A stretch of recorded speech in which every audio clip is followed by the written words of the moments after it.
नमस्कार दोस्तों, मैं हूं नम्रता महाडिक और स्वागत है आपका नॉलेज टॉपिक्स में।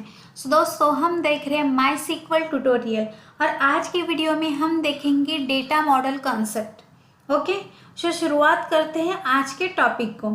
What is data model? तो हमने प्रीवियस वीडियोस में फील्ड्स, कॉलम्स, टेबल्स ये सब कंसेप्ट देखे हैं। तो अब हमें उनको इम्प्लीमेंट करना है, मतलब हमें सारे कंसेप्ट प्रोग्रामिंग में इम्प्लीमेंट करने जा रहे हैं। तो हमें उसे कैसे इम्प्लीमेंट करना है वो हम देखते हैं। तो उसके लिए हमें कुछ मॉडल्स क्रिएट करने पड़ेंगे, मतलब ये डेटा हमारा प्रोग्राम में कैसे दिखेगा उसके लिए मुझे कुछ तो प्रोग्राम लिखना होगा, कुछ तो मॉडल रिप्रेजेंटेशन बनाना होगा, right? So that model actually called as data model, मतलब वो डेटा को पिक्चराइज कर रहा है। अभी देखो, हमारा डेटा एक्चुअली कहाँ स्टोर होगा? हार्ड डिस्क में, राइट? मतलब ये काइंड ऑफ फिजिकल एंटिटी है। अभी मुझे मेरे डेटाबेस को समझना है, तो मुझे डेटाबेस का पिक्चराइज रिप्रेजेंटेशन चाहिए होगा समझ में आने के लिए, राइट? तो यहाँ तक ये पॉइंट समझ में आया। So, data model is a description of the data in a database. Data models can be broadly classified into the following categories. Object-based logical model focuses on describing the data, the relationship among the data and any constraints defined. A record-based logical model focuses on specifying the logical structuring of the database. मतलब यहाँ पे data representation के दो popular models हैं। वो है, first कौन सा है? ऑब्जेक्ट बेस्ड लॉजिकल मॉडल, और दूसरा है record based logical model. Okay, तो ये क्या है वो हम पहले वन बाय वन समझते हैं।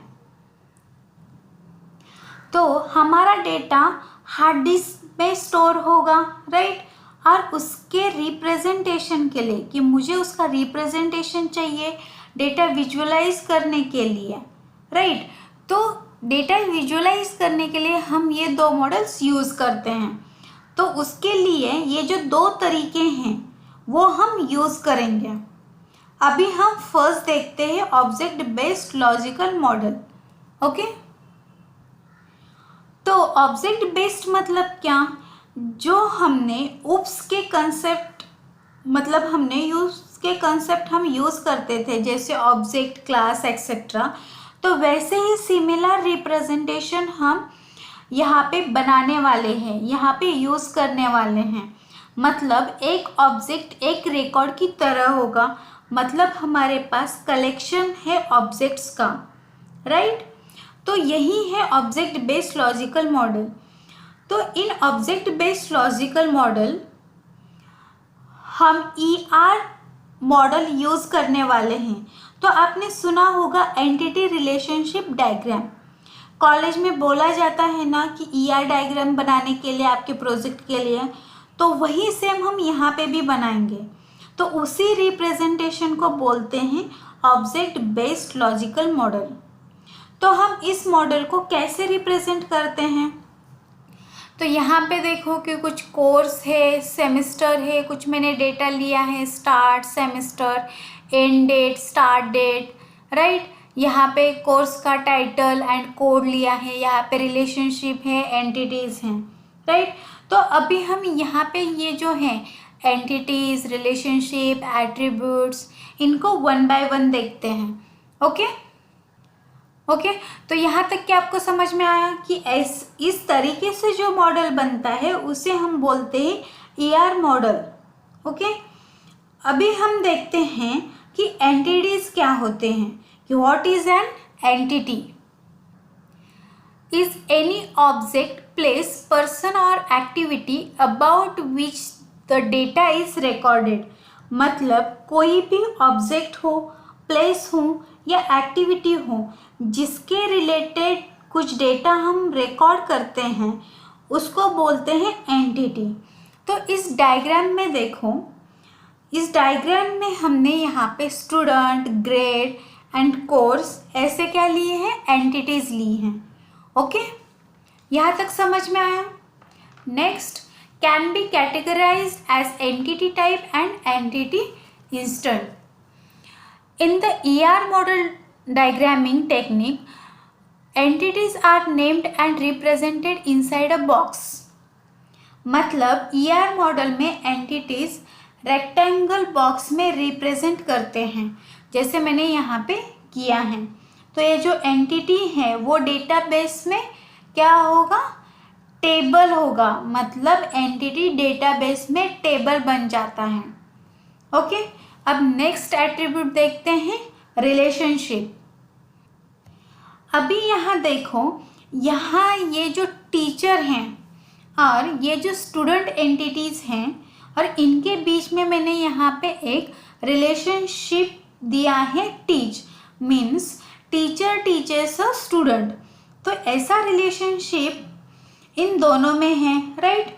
तो रिलेशनशिप कैसे देते हैं, इस डायमंड शेप में हम उसको रिप्रेजेंट करते हैं।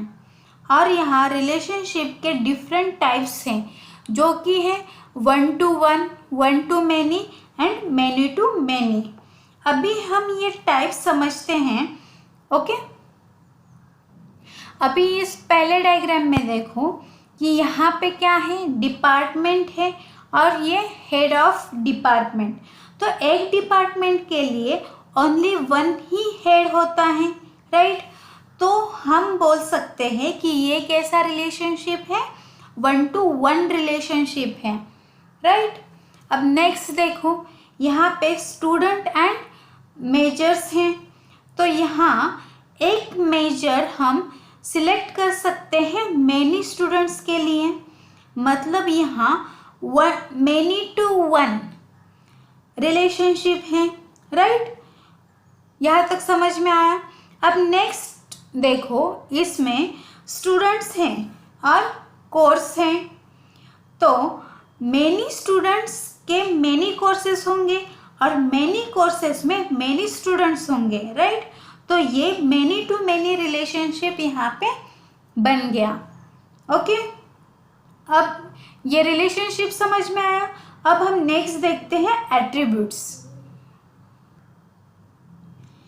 अगर हम यहाँ स्टूडेंट को ऑब्जर्व करते हैं तो स्टूडेंट को कुछ स्टूडेंट आईडी होगा, कुछ नेम होगा और परसेंटेज होंगे, राइट। तो ये जो टर्म्स हैं इनको बोलते हैं एट्रीब्यूट्स। जैसे यहाँ पे मैंने रोल नंबर दिया, नेम दिया है, रजिस्ट्रेशन डेट दिया है और एड्रेस दिया है। तो ये क्या हो गए, स्टूडेंट्स के एट्रीब्यूट्स हो गए और उनको रिप्रेजेंट करते हैं एलिप्सिस में। ओके, तो यहाँ तक क्या आपको मॉडल समझ में आया, ऑब्जेक्ट बेस्ड लॉजिकल मॉडल कैसा होता है, ईआर डायग्राम क्या होती है, उसके जो भी टर्मिनोलॉजीज है वो सब हमने यहाँ पे देखे। ओके, तो दोस्तों अगर आपको ये वीडियो पसंद आया हो तो लाइक, शेयर एंड सब्सक्राइब कीजिए। Thank you.